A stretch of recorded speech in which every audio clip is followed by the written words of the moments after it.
বুখারী শরীফের 253 নম্বর হাদিসের মধ্যে নোট হয়েছে।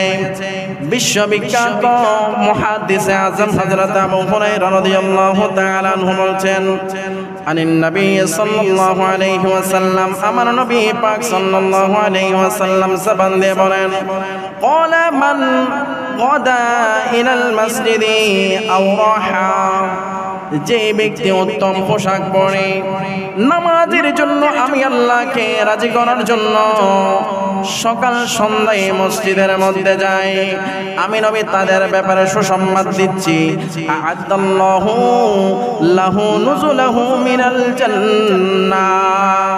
ওই বান্দা সকাল সন্ধ্যা যতবার মসজিদের মধ্যে গেল, আমি আল্লাহ ওই বান্দার জন্য ততবার জান্নাতের মধ্যে মেহমানদারির ব্যবস্থা করেছি।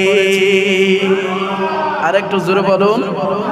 নিজের পছন্দনীয় পোশাক পরে মসজিদের মধ্যে আল্লাহর সন্তুষ্টির জন্য মসজিদের মধ্যে আসলো, আমার আল্লাহ বলেন ওই বান্দা তো আমি আল্লাহকে রাজি করেছে, ওই বান্দা আমি আল্লাহর জন্য যতবার মসজিদের মধ্যে আসলো, আমি আল্লাহ ওই বান্দার জন্য জান্নাতের মধ্যে ততবার মেহমানদারির ব্যবস্থা করেছি। একটু জোরে বলুন সুবহানাল্লাহ।